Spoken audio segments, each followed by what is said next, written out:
Hey Guild Wars 2 fans, this is Ed Park, aka Taugrim. I hope you're enjoying the launch of Guild Wars 2. I actually missed most of the first 5 days because I was traveling to visit family, so I'm really glad to get back into the game and see how things are working on live. This is a round 3 tournament match, and I'm using my Captain Hammer Warrior spec. I come to the enemy trebuchet with Trajan. We were hoping to take out the trebuchet, and I made a mistake before entering combat. I should have used my Signet of Rage, because with this spec, the boons last 39 seconds, but instead I end up burning time in the middle of the fight getting the Signet of Rage buffs up. And as you'll see, I can take really heavy focus fire. This is a glass cannon warrior as well as a DPS ranger, and they're applying a ton of pressure, and I go down. And I do manage, I'm just spamming the 1 key right now because the warrior's health is so low. We managed to drop him.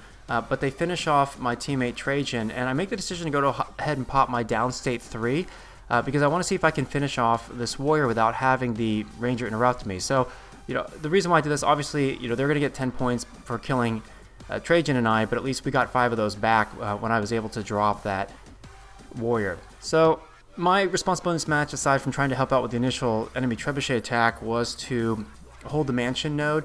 And you can see this thief here uses a stealth downstate finish. It's kind of a neat little trick. I didn't even know he was there until he started to channel his downstate. Fortunately, Treehorn had popped his downstate 2 ability as a mesmer, so it created a clone of him and then ported him back away.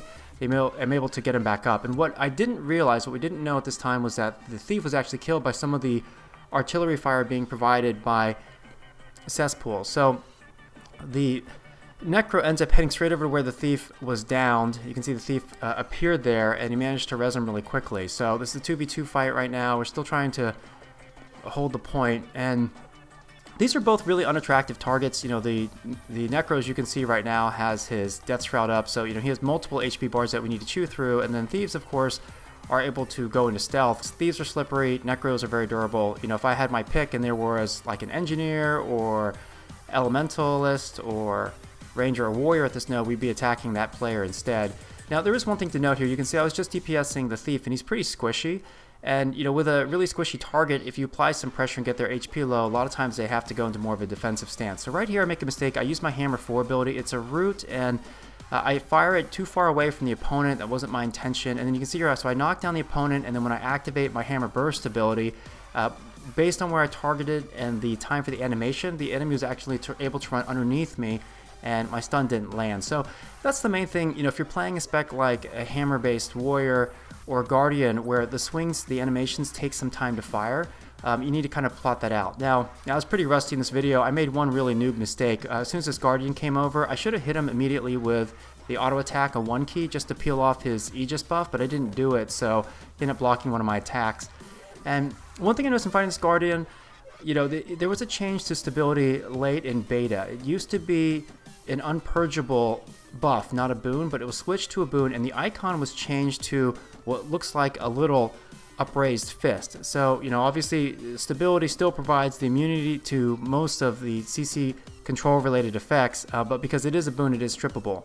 And I started playing this, I forgot that the stability buff had been changed. So the Guardian ports over here. I go ahead and start activating some of my crowd control. Now, obviously, since I'm holding the node here, the main thing is, whether or not I kill him, as long as I stay alive, it's fine. He can't take the node. You can see I'm cycling through my Varus CCs, and the Necro comes over and fear bombs me and interrupts that hammer ability. Now, this is a 1v2, and so, and this Guardian is DPS spec, so I'm using my crowd controls to delay their attacks, knocking them down, rooting them.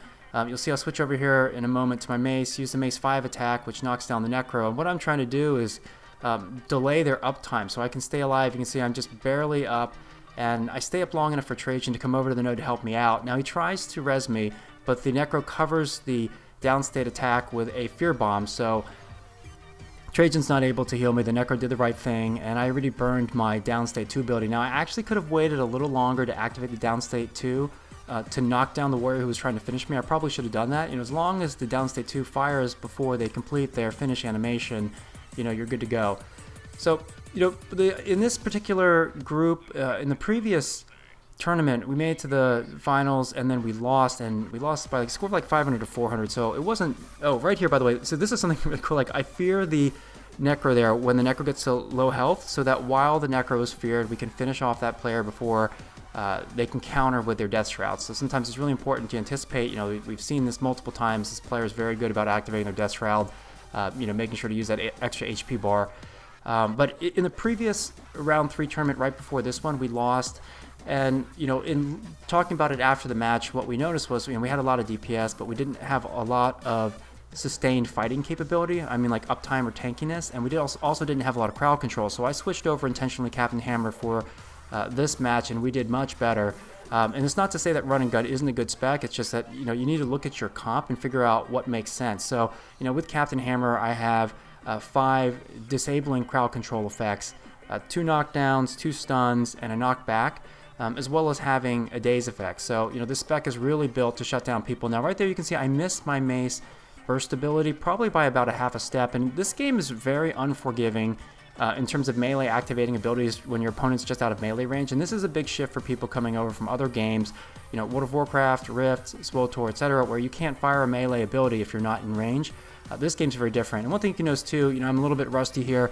Trajan is getting his finish cast started about a quarter second or 0.2 of a second faster. You can see he's just hopping down a little bit before me. So, yeah, that was something watching this video. You know, I realized I need to be doing a better job of. I've had good results so far on live with Captain Hammer in tournaments. In my next video, I'm going to show you gameplay in a tournament finals with my run and gun spec, because the other group had a lot of conditioned damage, but not much direct damage or burst, and that's what I provide with run and gun. So we got our first place tournament bag a couple hours later, and the cool thing is I got 2 upgrades, well, I should say 2 gear rewards. One is the scaled chest piece and another one is the gloves. And the neat thing about the reward gear here is that it doesn't provide any statistical advantage, it just makes you look different, and I look forward to winning more tourneys and getting different skins for my weapons and armor. If you have any questions, please let me know, and as always, please like, share, favorite, and subscribe. Take care.